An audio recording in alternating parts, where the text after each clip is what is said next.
you all. Hello, hello, hello. I hope everything has been well. Um,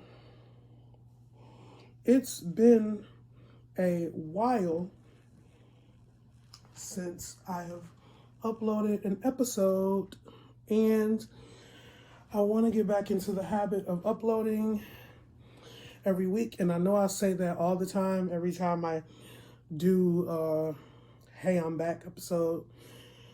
I know I say that, but I mean it. I really do.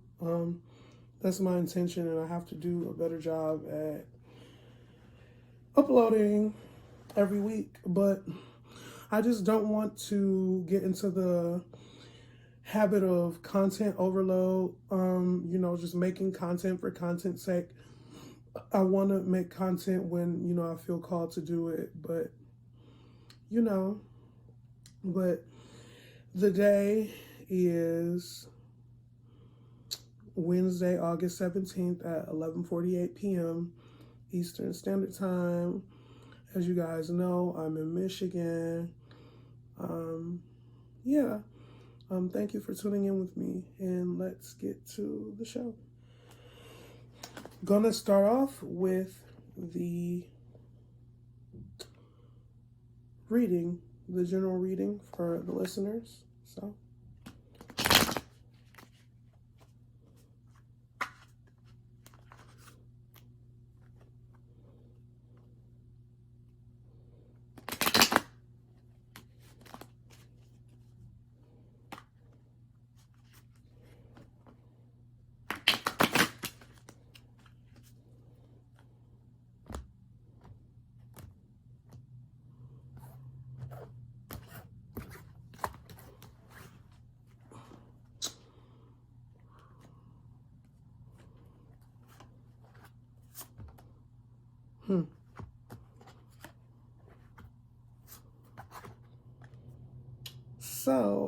I just did the spread. I did a spread with Crow and a spread with my Goddess deck. So let's look at the first card. Ooh, so the first card is a Five of Pentacles reversed, the Fool reversed, the Emperor reversed. Okay, these aren't reversed. The Emperor reversed, Eight of Wands reversed, and Page of Swords. So typically when I do readings for other people and it comes out like this, that's Spirit's way of letting me know that yes, this reading is indeed for other people. Because all of these cards from where I'm sitting would be reversed except for the Page of Swords. The Page of Swords came out. So, yeah.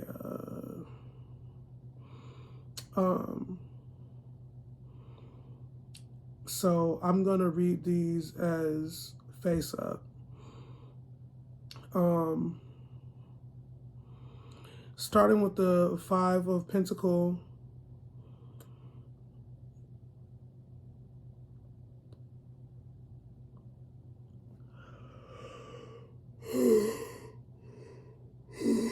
Sorry.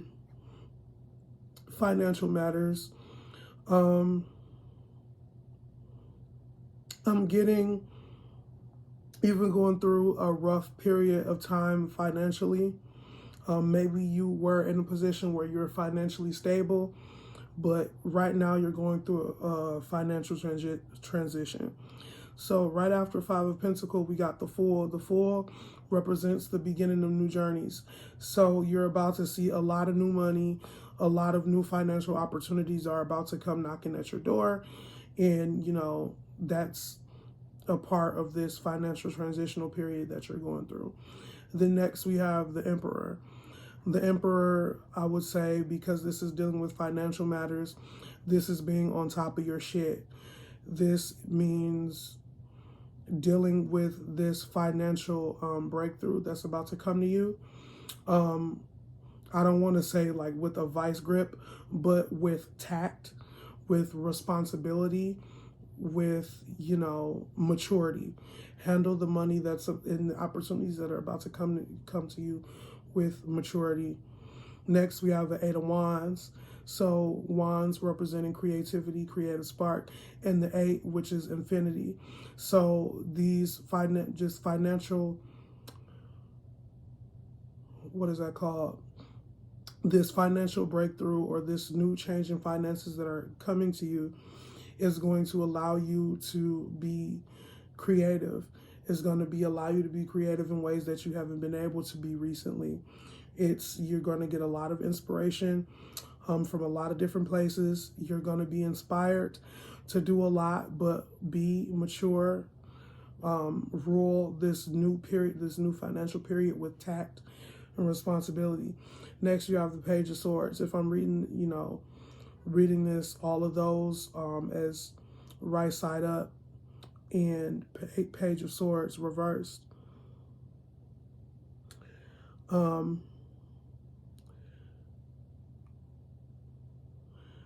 Spirit is telling me, you know, don't let people attack you. Be true to yourself. This is your money. Don't allow other people to dictate you. You take action and do what you want to do with these new financial opportunities that are about to come to you. So I did a goddess deck spread as well. So let's do that. So we got humor under the goddess of humor under the Five of Pentacles. Next, we got the goddess of wise leadership, Epona, under the Fool, which makes sense. And also, just for context, I don't read the goddess deck reversed. It's just, they're just, you know, I read them as is. Athena, the goddess of knowledge, under the Emperor. We got Artemis, the goddess of focus, under the Eight of creativity. That makes sense. And Maya, the goddess of illusion, under Page of Swords. So with Azume, the goddess of humor, under the Five of Pentacles, you're probably thinking, okay, how do I say this? Okay, so you're probably thinking like, shit just cannot get any worse. Like, this transition has probably been really, really rough for you. But you still have been able to find goodness and joy throughout this financial transition. So that's a good thing. You know, humor, we're human. So, of course, finances are a part of this world that we live in, but emotions, you know, are an even bigger part of who we are. So don't allow this financial transition and this financial hardship that you're going through currently to dictate your emotions.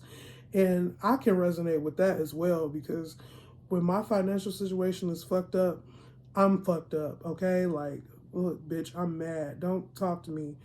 Wise leadership under the Fool. We have the goddess of wise leadership under the Fool. So the Fool represents new beginnings, starting on a new journey, new opportunities, being malleable to an extent.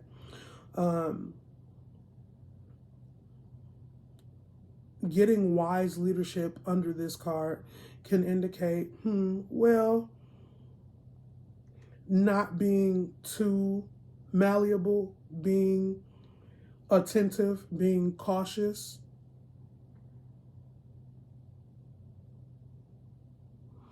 Being cautious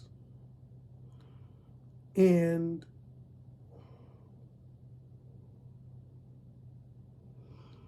being aware of the leadership that you're taking, being aware of the steps that you're taking on this new journey. Don't just, now is not really the time to go with the flow.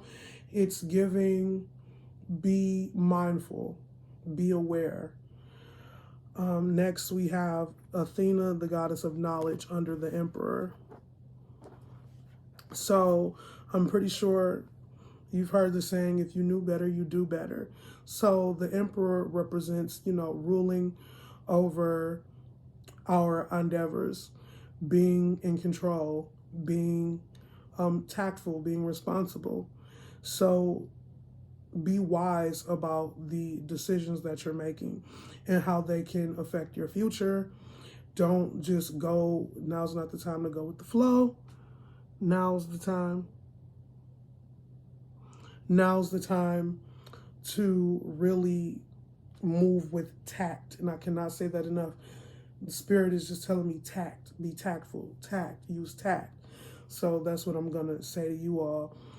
And next we have Artemis, the goddess of focus, under the Eight of Wands. So creativity.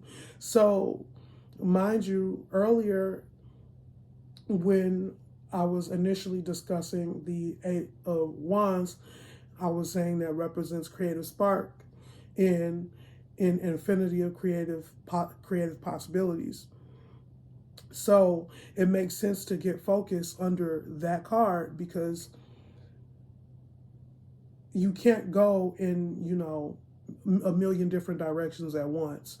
So use this as a period of time to focus on what you want to do. Think about what you want your end goal to be and choose the path that leads to that. And you might be like, well, that goes without saying, but all of these creative endeavors may look enticing, but use tact. What do you really want to do? Where do you really want to end up at? Choose that route. Be mindful, be careful, be cautious, be tactful. Use your knowledge. Use the knowledge that's at your disposal. Lastly, we have Maya, the goddess of illusion, under the Page of Swords. So the very first thing that came to mind with that is the illusion that, people have control over what we do. And hear me out. I think as a human and as us being a communal species, we tend to give people a lot more power over our actions, or a lot more power over our direction than we should.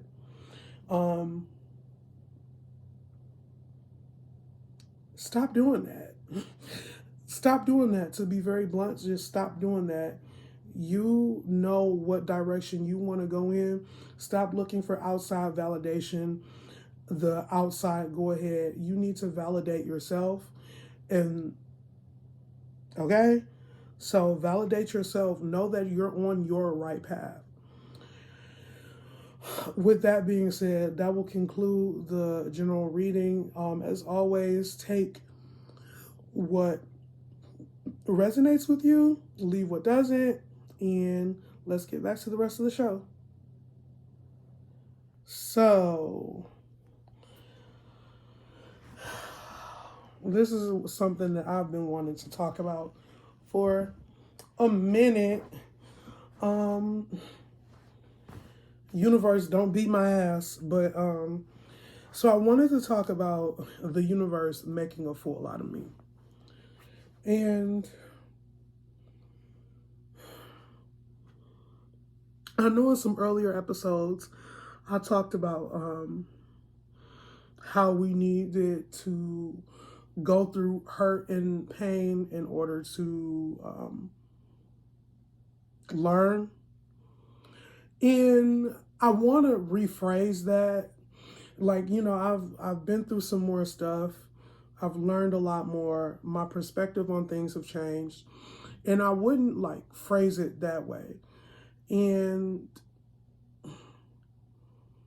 I always think of this quote from Lauryn Hill, and she says, we all want the glory, the fame, but in order to be used by God, sometimes you have to be humiliated. And I think about that so often. I think about how how many times I've felt discarded, um, how many times I've felt used and betrayed by the universe, by my spirits, and how many times I felt like I was getting the short end of the stick. Um, and sometimes I do still feel that way. Not so much as I used to, but sometimes I do still feel like I'm being punished, but not in a I did something bad sort of way. Kind of like in a I know that it's for a character development sort of way, and there are certain lessons that I have to learn, right? So in African spirituality, the whole thing is, being reincarnated until you learn the lessons that you're supposed to learn, right? Doesn't matter how many times, you die, if you don't learn the lessons that you're supposed to learn, you're going to keep getting reincarnated and reincarnated and reincarnated and reincarnated. And I just think about this lifetime that I'm in right now and how many mistakes I've made, how many times I've put myself in dangerous positions, compromising positions. Although I can't control what other people do towards me, I can control, where I am and, where I'm going to be, where I'm going. And, if what I'm allowing into my space and, what spaces I'm entering. And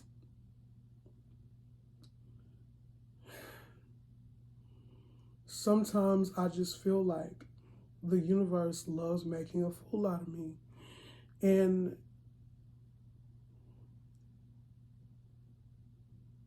I don't always know the reasoning behind it until a lot later. There are a lot of instances where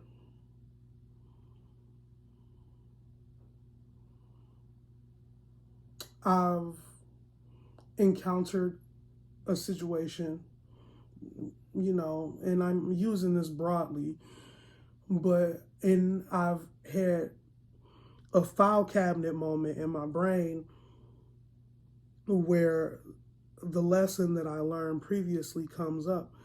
And I'm like, now I know what to do in this situation because I've been through this before, or I've been through this lesson before, and now I can deal with this situation with a lot more tact than I did previously. Now I can speak up for myself. And I've been having a lot of full circle moments like this recently, right?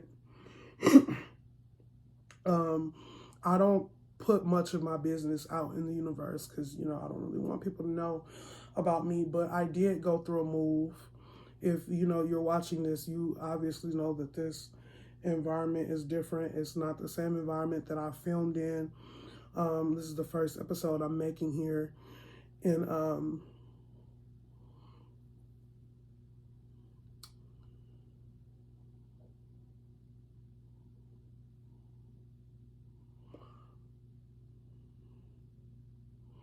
yeah,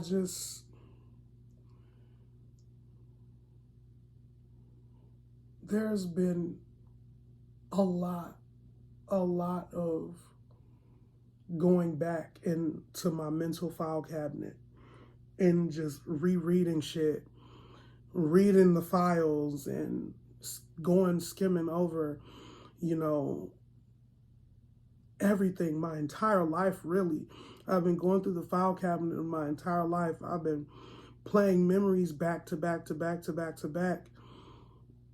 And I'm learning, it really has been full circle. Like, I've learned so much, namely with my stance towards the world. And I know that this is very broad. I know I'm being very broad, but that's really the only words that I can find for it.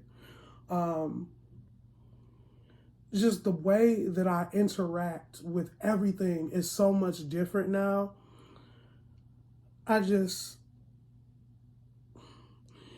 I've been having dreams about my grandmother, about my childhood home, and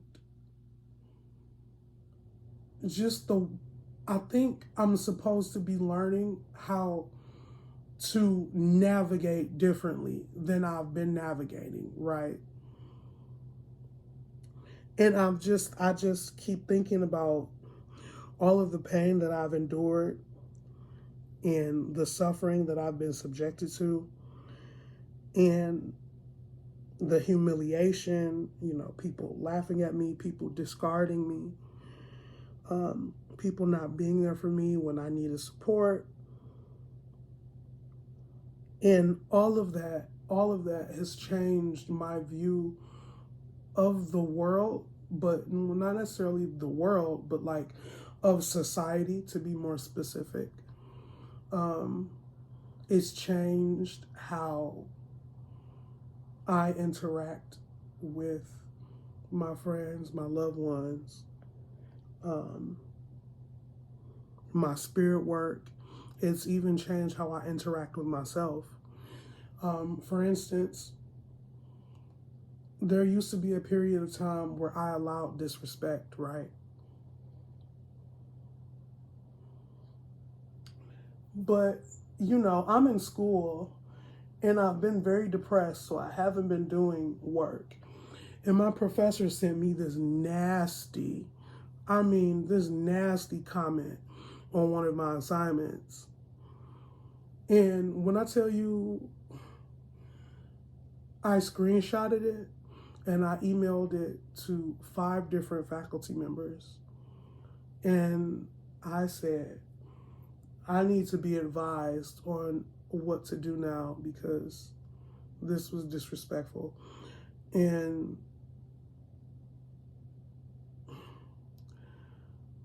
I'm just thinking about how many times I've had to be disrespected in academia, how many times I've had to been walked over by professors in order to advocate for myself now. Once I read that comment that my professor gave me, it was no doubt in my mind that I was going to be pursuing action from, that comment. And I just think about, I'm 23 years old. I turned 24 this year. And I'm just thinking about 17-year-old me. I started college when I was 17. Yes, I've been in college for 6 years, not too fucking much. But,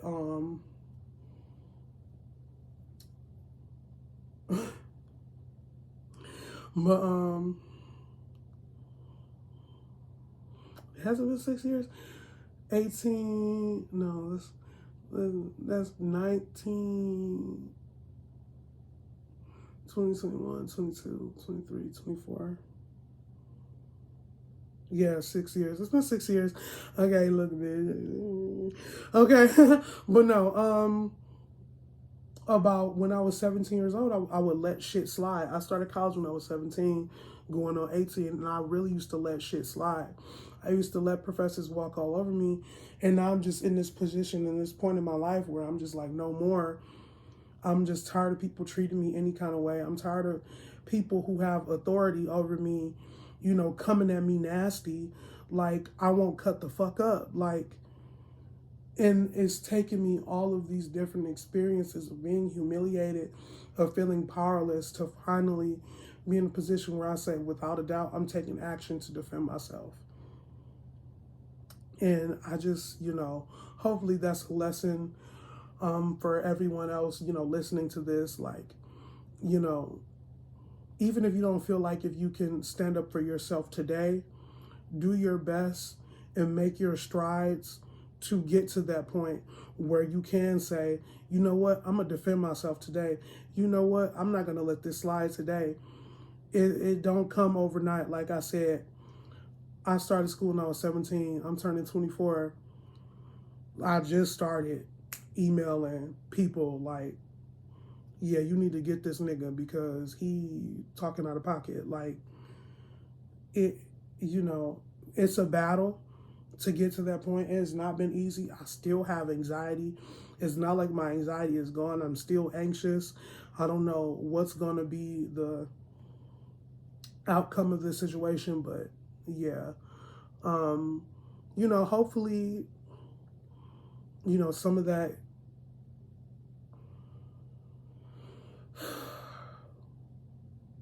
resonates with you all. I have a very interesting topic up next, so stay tuned.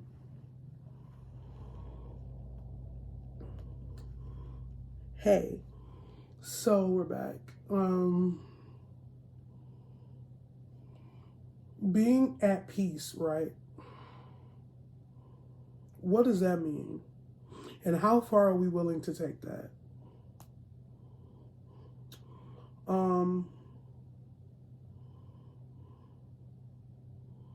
So the question that I asked myself is, would I forgive the people who abused me when I was younger, right? And I was like, I don't know if I ever want to be that much at peace. I say that jokingly, but I think that's a question that only the individual can answer. I can't tell you what you should do, who you should, you know, release of guilt or whatever. But for me, a little bit of my story. You know what? I kind of don't want to talk about that because I just went through a whole ordeal of not introducing myself as the boy who was abused, right? Because that used to be so much of my identity.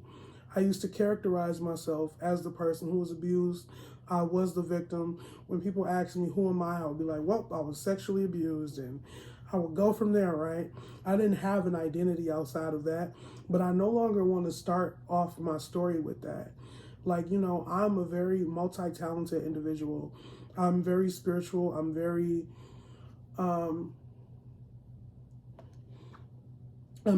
smart, you know, ambitious.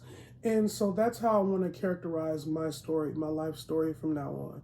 Not from the perspective of somebody who was perpetrated against, but from the perspective of someone who, despite adversity, is still successful. I'm still striving forward. And although I'm not finished, I'm nowhere near where I want to be. I'm a lot farther than I used to be. And that's all I could ask for, you know. When I was younger, I just used to dream of like being put out of my misery. And, you know, I never thought that I would be in a position where I would not introduce myself as the boy who was abused. And now that I'm at this point where I'm taking my identity by the reins, that feels good. And that is a feeling that I can't even begin to fully express. And it just means so much to me to be this far. Even, you know, just beginning high school as a freshman, like, shit was difficult. People made fun of me. I was discarded, didn't have many friends, didn't really have a sense of community. It was just me, right? I was going through these hardships at home and at school by myself. And I couldn't even dream of like being at peace, being at ease. But now here I am, and you know, I'm at ease. I'm at ease, you know, I'm not fully healed. I'm still healing, but I'm at ease and I'm at peace. And that is, you know, more than I could ask for. Like I never thought that I would be at this point. Although I'm not finished and I'm not where I want to be, I'm still very far. And yeah, I just thought that that was a very important piece of information to spill. And lastly, I'm going to talk about spirituality and what that means for me or life in general, right? So we're all members of this society, right? And we're all a part of the machine, the ever churning machine. And I personally think that everyone needs some form of spirituality. I think that it is going to be very hard to exist in this world without some form of spirituality. I think living in a world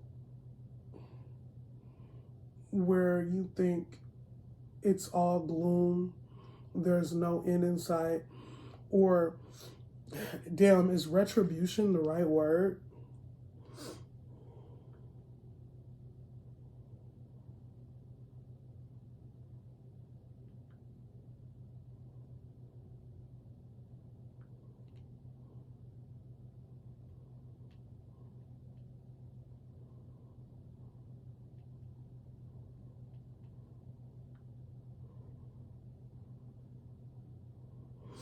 Yeah, living in a world where you feel like there's no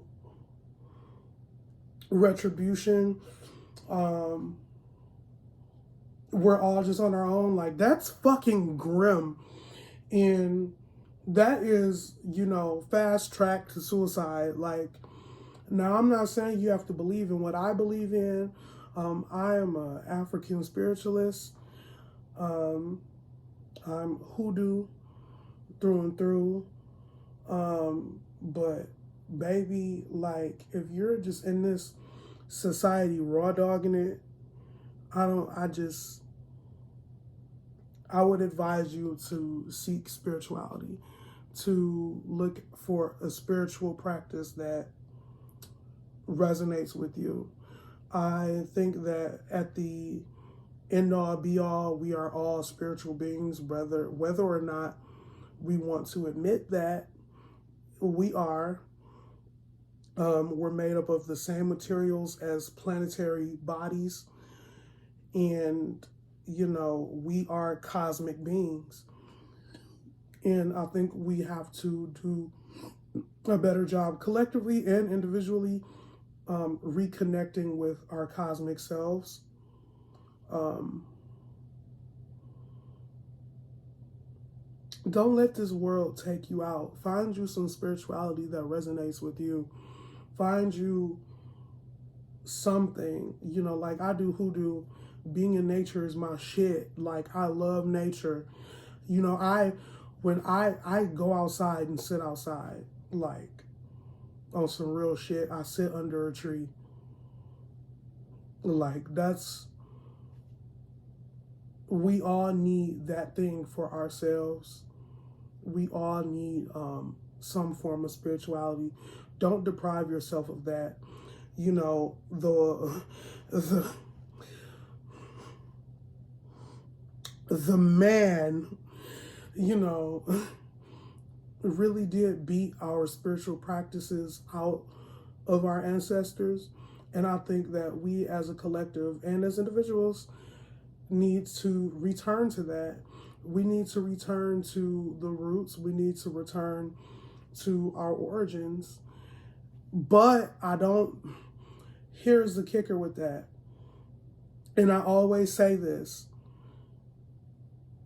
We are African, like me, I'm black, but I am African American. Of course, I am a descendant of people who were enslaved and a descendant of people who are originally from Africa.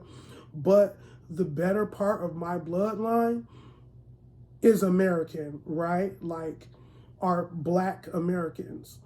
Yeah, I have ancestors from Africa, but a lot of bloodlines, abolitionists, they live life in America. They built the Americas. So don't just, I'm all for like Pan-Africanism and, getting back to the motherland and all that shit, like whoop-de-woo, like, yeah, but at the end of the day,